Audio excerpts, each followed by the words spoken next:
اگر کسی نے بھی افغانستان کی خود مختاری کے خلاف ورزی کی تو نتائج کے ذمہ دار وہی ہوں گے۔ یہ افغانستان کے طالبان کی جانب سے خواجہ آصف کے بیان پر رد عمل دیا گیا ہے اور ساتھ اس کی شدید مذمت بھی کی گئی۔ انہوں نے کہا اگر کسی نے بدماشی کی، ہمارے ملک کے اندر گھس کے کسی نے کارروائی کی تو نتائج کے ذمہ دار وہ خود ہوں گے۔ اب آپ اندازہ کریں، اس بات میں کوئی شک نہیں ہے کہ افغان سرزمین پاکستان میں استعمال ہو رہی ہے پاکستان کے خلاف، اس میں کوئی شک نہیں ہے، لیکن کیا یہ درست طریقہ ہے کہ کسی آزاد خود مختار ملک کے اندر گھس جانا؟ جیسے رو آتا ہے، وہ کہتا ہے کہ یہ جو ہے ہمارے اوپر حملہ کرتے ہیں، یہ بھارت کے خلاف کارروائیاں کرتے ہیں، وہ آتا ہے پاکستان کے اندر گھس کے پاکستانی شاعری مار کے چلا جاتا ہے۔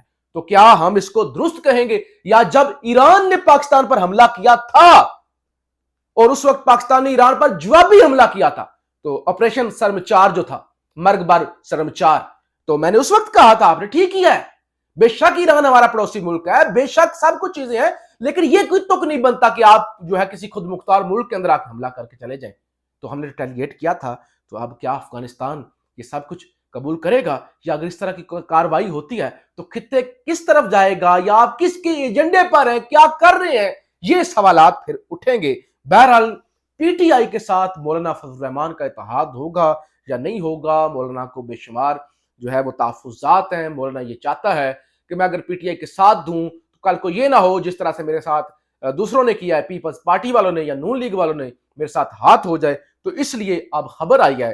اور مولانا یہ بھی چاہتا ہے کہ ایسا نہ ہو کہ ان کے اسٹیبلشمنٹ کے ساتھ مذاکرات ہو جائیں، یہ حکومت لے لیں یا ان کو اقتدار مل جائے، پھر میں کدھر جاؤں گا؟ یا تو ہم کسی اصولی ایجنڈے پر لڑیں نا کہ اسٹیبلشمنٹ کی مداخلت بند ہو، ایسا نہ ہو کہ ہم چھوٹے چھوٹے مقصد حاصل کر لیں اور اس کے بعد ہم پیچھے ہٹ جائیں۔ تو لہٰذا اس سلسلے میں ایک بڑی خبر آئی ہے، پی ٹی آئی سے سیاسی اتحاد کے لیے مولانا فضل الرحمان نے تحریری ضمانت مانگ لی۔ انہوں نے کہا مجھے لکھ کر دو کہ جو معاہدہ کرو گے وہ اس پر پورا اترو گے، آخری دم تک ساتھ کھڑے رہو گے۔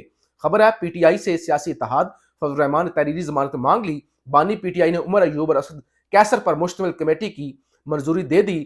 سیاست سے اسٹیبلشمنٹ کے کردار کا خاتمہ سمیت 4 نکات پر اتفاق، یعنی انہوں نے کہا مکمل پھر سیاست سے اسٹیبلشمنٹ کا خاتمہ ہونا چاہیے، یہ ایجنڈا ہونا چاہیے، یہ نہیں کہ حکومت مل جائے اور آپ پیچھے ہٹ جائیں۔ تو اس سلسلے میں opposition leader Omar Ayub, senator Shibli Faraz, chairman barrister گوہر اور اسد کیسر پر مشتمل جو ہے وہ کمیٹی ہے، اور مولانا جو ہے آپ اپنی مجلس شورا سے مشاورت کریں گے، اور اس کے اندر یہ ہے کہ اسٹیبلشمنٹ کے کردار کے خاتمہ، یعنی سیاست میں اسٹیبلشمنٹ کے کردار کا خاتمہ اور آئین کی بالادستی، صوبائی وسائل اور مسائل مل کر حل کرنے پر اتفاق ہوا ہے۔ دونوں جماعتوں کا افغانستان کے ساتھ درینہ تعلقات پر اتفاق بھی سیاسی گٹھ جوڑ کا حصہ ہے۔ تو مولانا کہتا ہے کہ ان ساری چیزوں پر مجھے لکھ کر گارنٹی دو کہ کل کو تم پیچھے نہیں ہٹو گے، یعنی چھوٹے چھوٹے مقاصد جب تم حاصل کر لو اور ایسا نہ ہو کہ تم جو ہے اس کے بعد یو ٹرن لے جاؤ۔ تو اس لیے مولانا کو یقین نہیں ہے، اور اگر یہ اتحاد ہو گیا تو پھر حکومت کا چلنا بہت مشکل ہو جائے گا۔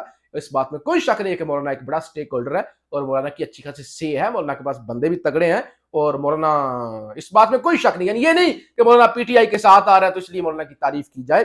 اچھا، اب حالات جس طرف جا رہے ہیں، پاکستان کی ریاست سیاست جس طرف جا رہی ہے، جو ہم کر رہے ہیں، جو اسمبلی کے اندر کھڑے ہو کے ہم قانون سازیاں کر رہے ہیں، اور خاص طور پہ آج تو مور لگا دی گئی نا، یہ جو الیکشن ترمیمی بل، یعنی پچھلے سال جو ہے اسمبلی کے اندر منظور ہوتا ہے بل کہ ریٹائرڈ جج جو ہے ٹریبونل کی کاروائی کا حصہ نہیں بنیں گے، اور اب قانون منظور ہو گیا، جو ہے وہ ایکٹ آ گیا کہ ریٹائرڈ جج جو ہیں وہ الیکشن کی چھان بین کر سکیں گے۔ ایک یہ ہو گیا، پھر یہ افغان معاملات، تو اس طرف معاملات جا رہے ہیں کہ نجم سیٹھی کہتے ہیں کہ ہوش کے ناخن نہ لیے گئے تو پھر حالات کسی کے قابو میں نہیں رہیں گے، اور پھر ہماری عیاشیاں چیک کریں۔ ایک تو میں نے خبر دی تھی نا آپ کو کہ قومی اسمبلی کے اندر عیاشیاں، تنخواہیں بڑھوا لی، امرات بڑھوا لی، سفری ٹکٹ، سفری اخراجات بڑھوا لیے، اب منظوری ہو گئی۔ دوسرا، گورنر کے پی کے نے ذاتی گھر، جو ان کا ذاتی گھر ہے ڈیرہ اسماعیل خان کے اندر، اس کو بھی گورنر ہاؤس ڈکلیئر کر دیا ہے، اور وہ بھی سرکار کے خرچے پہ چلے گا۔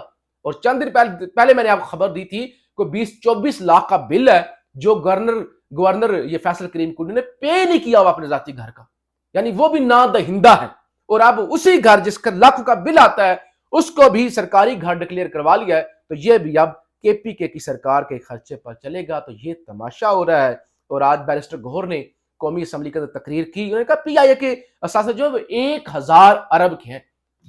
1000 ارب کے پی آئی اے کے اثاثے ہیں. آپ کہہ رہے ہیں کہ پی آئی اے کے اثاثے بیچنے کے بعد ہمیں 30 ارب روپے ملیں گے. تو ایسے کیسے ہو سکتا ہے 1000 ارب کے اثاثے بیچ کر صرف 30 ارب ملیں گے؟ باقی کون کھا جائے گا؟ باقی کدھر جائیں گے؟